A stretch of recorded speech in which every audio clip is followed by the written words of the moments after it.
Can you tell me for a second how many photos you took in your entire life? The answer must be at least thousands and even dozens of thousands of photos, even include your phone, your camera, whatever you took photos with.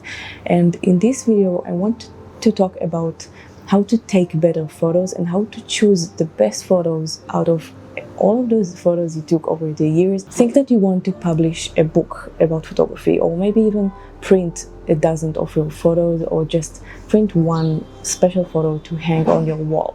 Which one will you choose? And I believe that understanding that means to take better photos, because you will be much more focused with your camera about what is worth capturing and what is nice to capture, but it's not really worth in your top 10% of your photos. So is it the most pretty photos, the most visually nice photos? I don't think it's necessarily the answer. I think that the most important thing is to choose the most interesting photos. And let me tell you why. I have a weird setup today. I'm on the side. Not sure why I said it like this, but alright. You know that golden fish have 9 seconds patience of concentration, while people have only 6 seconds according to research, and even 3 seconds in social media. Kinda insulting. I believe that whatever capture our patience for more than 1 second, I mean, if you look at a photo and want to absorb it at least a second more, it's like reading a book, and the first sentence is what's drawing you to keep to the next sentence.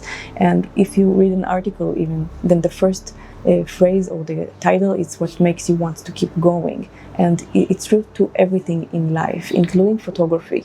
The first impression that you make on someone when he looked at your photo is the most crucial one. Like, is it really interesting enough to absorb it a second longer, or is it just nice and pretty and you can scroll down your feed? I know that there are a lot of photos that I like that I took, but I know they are not really worth putting them like in a photo book if I wanted, for instance. Although they're pretty nice to look at, they're not really interesting, and they're not drawing me and someone else, if not me, of course, not someone else, to look further into those photos. And I believe hi Louis. And I believe that if you will look at your album right now, or let me share with you one photographer which I started follow recently on Instagram. His name is Luca, and I really love his work. And I see that almost in every photo that he uploads, I want to look at the photo more than 1 second and investigate the photo even more, like so many interesting scenes and people. And usually it happened with people on photos, but not only. I have many photographers that I follow who are not photographing people, maybe view or just empty streets, which is also a thing. I'm not saying it's not interesting, but it has to be very, very visual nice, because I think it should be at least one character of photography, like very pleasing to the eyes, like extremely beautiful, or just very interesting people, very interesting scene, or something that happened in the photo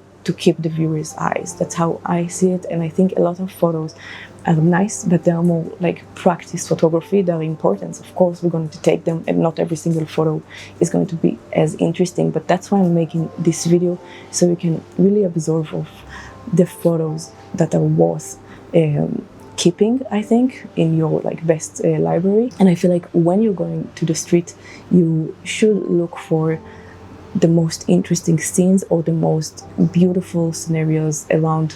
And of course, you can just snap your camera. I do it all the time with the Ricoh and with the Leica, but just notice what is really the best work that you took, the most interesting things, and what is just practice and make you a better photographer, which is also important. Now, if I can make you look at your photo album, just the last recent, let's say 20 photos that you took, which one would you print?